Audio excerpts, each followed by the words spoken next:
something, it doesn't matter. The row over the holiday concession erupted after SCC Chairman John Jobling refused to award the employees the traditional half-day off, saying he couldn't justify continuing the tradition at the expense of ratepayers. The unions representing the SCC employees were angered.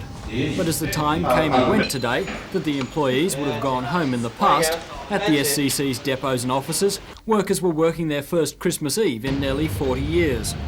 The row seemed to run out of steam this morning when Conciliation Commissioner Mills declined to award the holiday concession or to order John Jobling to go back on his original decision. Employees were told they could take the afternoon off only as unpaid leave or as part of their annual holiday allowance. One union involved, the Municipal Employees Union, accepted the Commissioner's decision and has no plans of industrial action. The Electrical Trades Union, which covers the majority of employees, is set to go ahead with action against John Jobling. At a meeting in Muswellbrook today, union members voted to place an indefinite ban on work on Jobling's residence until more talks are held on the subject. Another recommendation to ban work in the Muswellbrook Shire outside normal hours during the Christmas-New Year period was rejected.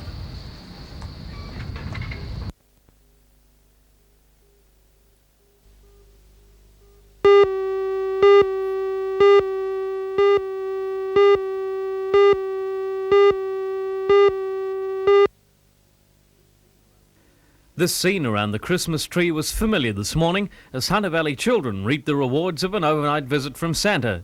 The suspense of unwrapping those presents, which appear miraculously each year, was too much for some, and a lot of wrapping paper was ripped unmercifully. In most homes with young children, it was an early start today, but somehow you just don't mind.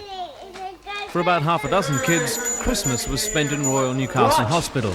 But these kids didn't miss out on a visit from Santa.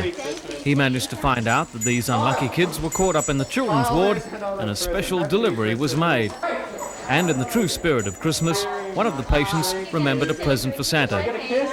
For most people, Christmas, they say, started at church. Christchurch Cathedral was packed this morning for the traditional service conducted by Bishop Holland, assisted by Dean Lawrence.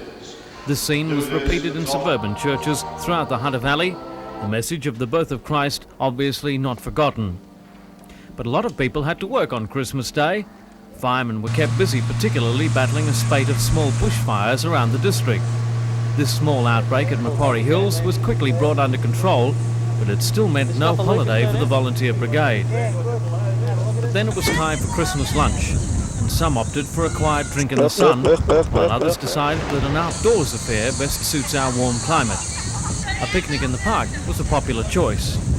And many Novocastrians ended up this afternoon at the beach, trying out new Christmas presents or trying to cool off. It's plain that Christmas means different things to many people, but fortunately for most it's a time of reflection, a time for family, and a time for peace.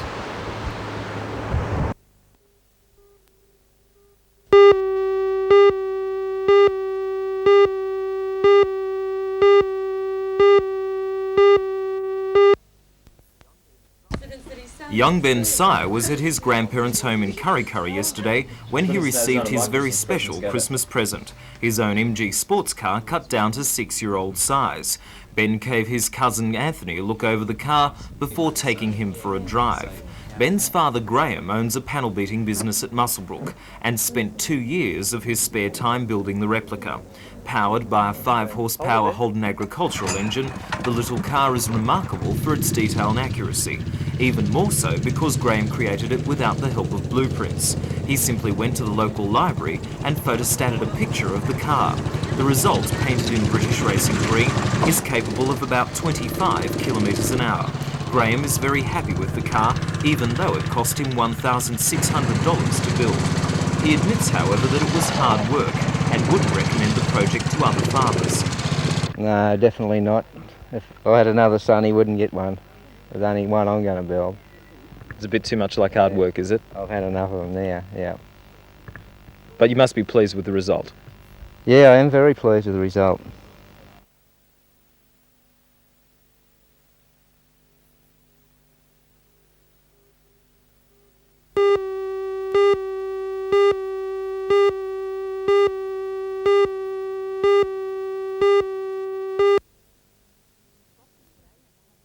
Boxing Day and the Hunter Street Mall was completely deserted, yet this time tomorrow it will be a hive of activity. The reason? Open season on post-Christmas bargains. While 10, 20 and 30% off sales may have proven elusive in the build-up to Christmas, tomorrow they're sitting ducks. Shops at all major centres are advertising discounted goods which failed to make it into Christmas stockings. Those people still recovering from the pre-Christmas season, the sales may make one last expedition worthwhile, with many stores offering substantial reductions in a bid to clear stock.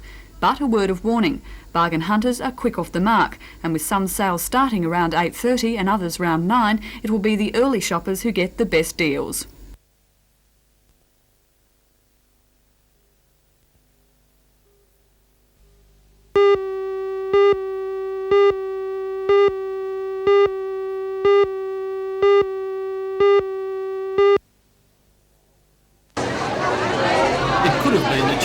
Brigade this morning as Novocastrians stormed the shops. At David Jones in the mall, shoppers started queuing at around 8 o'clock this morning. By 9 o'clock the car park was full, and when the doors opened, more than 500 people flooded in. The big movers were clothing and shoes, traditionally the items that miss out in sales at Christmas. All over town it was hustle and bustle, with people grabbing for anything that was discounted. With record Christmas sales this year, you could have been excused for thinking the post-Christmas sales would be a flop. But despite gloomy economic forecasts, the shoppers were out in record numbers again today, leaving retailers with the expectation that this already good December could be the best in many years.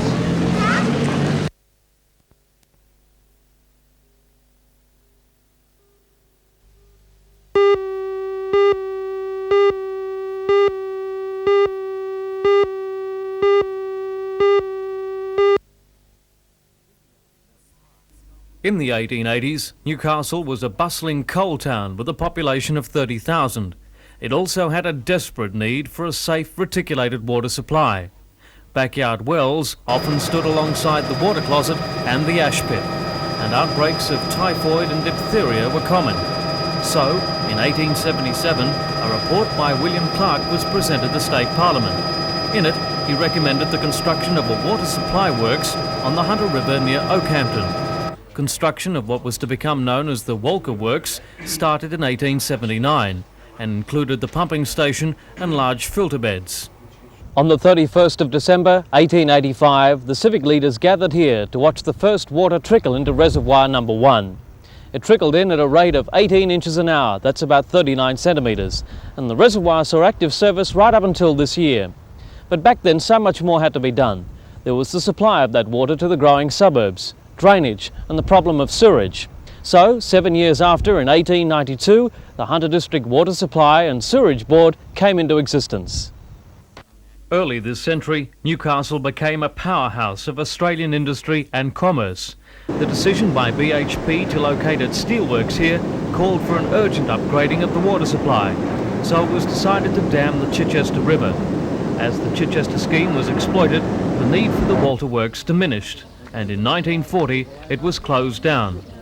The site is now being restored and managed by a special trust set up by the state government, with the hope of turning it into a tourist attraction. For the last 60 years, however, this dam has been the backbone of the Lower Hunters water supply. Construction on Chichester started in 1918. The aim was to store 23,000 megalitres of soft, clear water. A small construction village was established on the site, and the wall took shape from large concrete blocks. First water was delivered from the dam in 1923, although construction was not completed until 1926. In those early days, the first 10 kilometres of pipe from the dam were made of wood, tied together with metal bands. In the 1960s, the spillway was altered to reduce uplift pressure, which exists in such dams at flood times. Then, this year, a major $17 million rebuild was completed. The spillway has been relocated and the walls strengthened to increase the dam's capacity by 6,000 megalitres.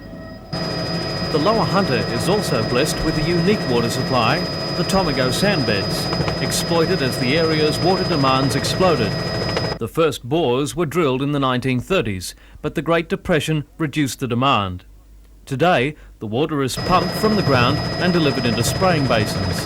After aeration, the water is treated with lime and chlorine.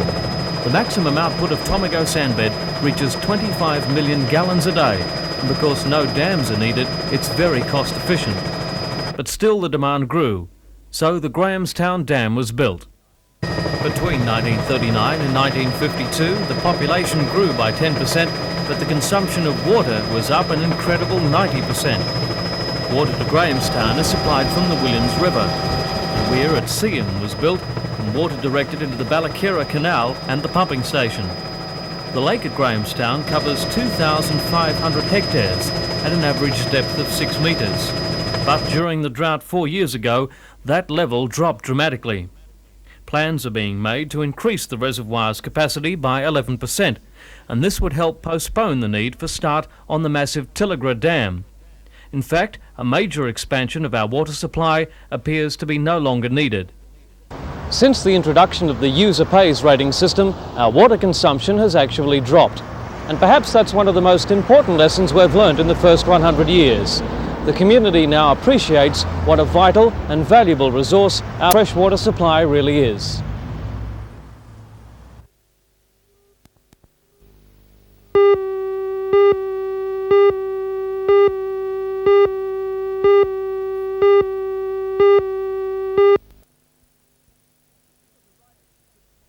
The pick of the riders includes Scratchman local champion Craig Chapman and a host of Sydney riders, including Scott Sunderland, who is the Oceania Road champion, Mark Bullen, a well-known name here in Newcastle, Bruce Keach and Super Junior Steve McGleed. They should all be on hand at the finish.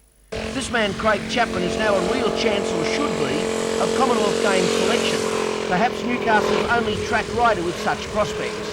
He and McGleed have been sponsored over recent times by the Velodrome Promotions Committee, Chapman honing his skills in America, and that support is thankfully paying off. And it's not your average cycle that was making speed today in preparation for tomorrow's big event. Having a look at your bike, it's a little bit out of the ordinary. I believe there's only 5 in Australia. Would you describe it as a funny bike? Yeah, definitely. What's the difference with the bike? Oh, well, the smaller diamond, that's the triangular area there. Right. It makes the frame more rigid. That's an advantage for sprinting? Oh, definitely, off the mark, it's solid as possible, direct speed straight through. Right. The handlebars would look odd to a lot of people. Oh yeah, well they're only normal handlebars, upside down, cut off, and they're less wind resistance, and it's much lighter due to a lot of all that being taken away. Sure. But it's only able to be ridden in special events. Sure. Yeah. So you'd need it for sprinting on a track like this, but you wouldn't go out and ride it on the road? No, you wouldn't ride it. You wouldn't ride it on the road at all. It's far too rigid, it would shake you to pieces.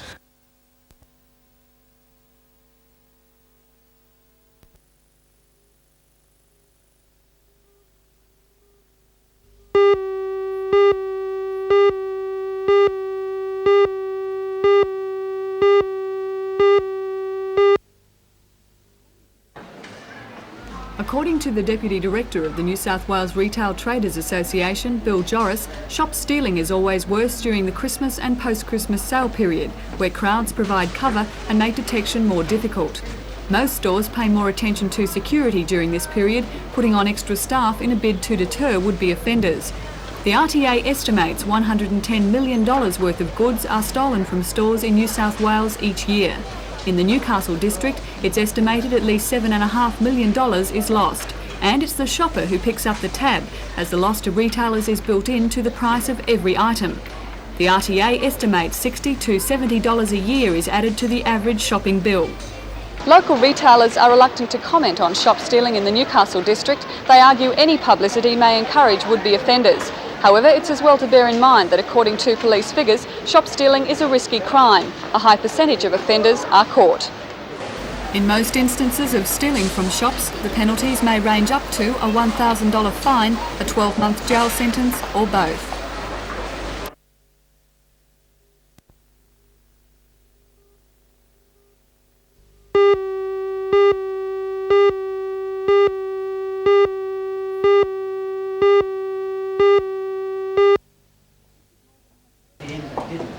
Richard Morgan has worked at the Maritime Museum for the past 2 years and has been seconded to the position of Acting Director of the Regional Museum for a second 2-year term, a task he's approaching with enthusiasm. I see it as coordinating the project development, and I will be making it my main task to look at the exhibition and the collection development for the 1988 opening of the museum, and I feel that it's going to be a very busy 2 years coming up. Meanwhile, the administration's plans for the museum to be built on the old Castlemaine Brewery site at Hunter Street West are awaiting funding approval. The sale of the property comes after months of negotiation and legal grant. The go-ahead, the administration has also applied to the Bicentennial Authority for a second grant and for funding under the Steel Industries Assistance Program, grants which total about $3 million. A development application is also being finalised. It must be submitted to the Heritage Council for approval. The City Administration also awarded 2 major contracts today, the first to upgrade and extend its existing computer system. The $1.48 million contract has been awarded to ICL. The new system should be installed by late March, early April. The successful tenders for reclamation work at Newcastle Harbour were also announced. C&W Construction Proprietary Limited and Boral Quarries will supply and deliver about 90,000 tonnes of slag and rock fill. In the past, the council has obtained the fill free of charge, but a shortage of supply and the need to continue the work has made it necessary to call tenders.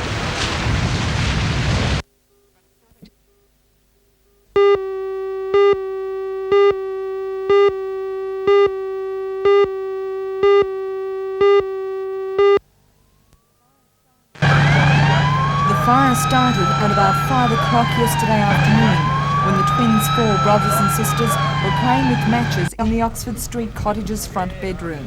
Brigades from Charlestown, Hamilton and Belmont fought the blaze. The cot was set alight. 18-month-old James received burns to half his body and his twin sister Clara received burns to 25% of her body. The toddlers were flown to Royal Alexandra Children's Hospital, where James was first said to be in a serious condition. He has since improved and has been allowed to join his sister in the burns unit, where both are reported to be in a satisfactory condition.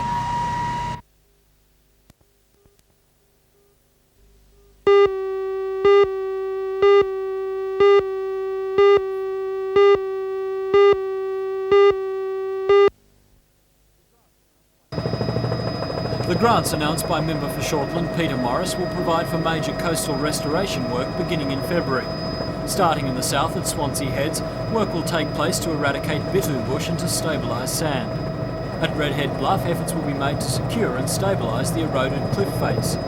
The problem there has come about through a combination of landslips, rock falls and sand and wind erosion. To cope with the problem, a mixture of grasses and coastal shrubs will be planted, fences will be put up, access restricted and water runs from the land to the cliff introduced. The Glenrock Recreation Area will also receive attention, with beach restoration, road maintenance, weed control and fencing all planned.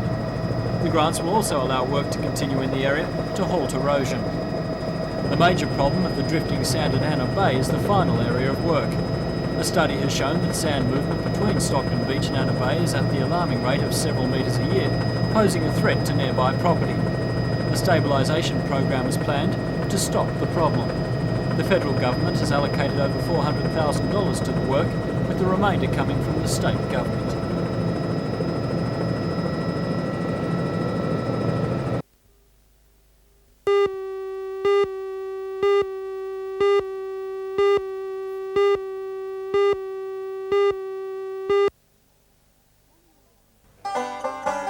January is considered Country Music Month Australia-wide, and to start the feet tapping, the Central Coast Country Music Association staged its 10th annual Big Country Weekend. Events kicked off with a hoedown at Gosford on Friday and a woolshed dance at YE on Saturday. But it was yesterday's concert by the sea at the Entrance Memorial Park which drew the biggest crowd. The concert featured big names in country and western circles, including Slim Redback Newton, Ian Betteridge and the Rambling Country Band, and the highly acclaimed McCormack Brothers. Lead vocalist Rod McCormack has recently returned from a successful tour of the bluegrass circuit in the United States. The twice Australasian banjo champion took out several major banjo and guitar awards while on tour, with displays of fancy fingerwork like this.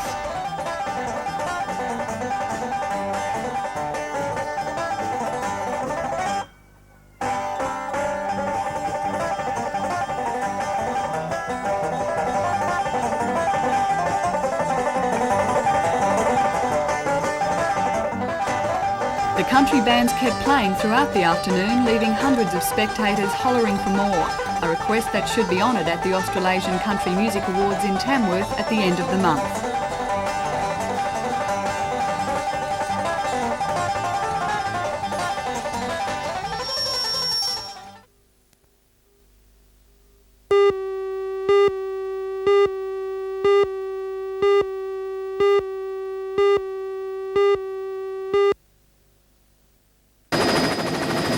Strait has been negotiating the sale of Saxon Vale for about the past 8 weeks. The purchase was made after Saxon Vale's controlling company, the Eliza Tinsley Group, went into receivership.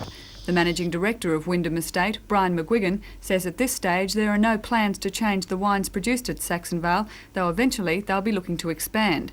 He says the sale and production staff, who number around 35, will be retained, so will the Saxon Vale name. Mr McGuigan says he expects the $4.25 million contract to be finalised late this month, making Wyndham Estate a formidable force in the wine industry, both within the Hunter Valley and throughout Australia.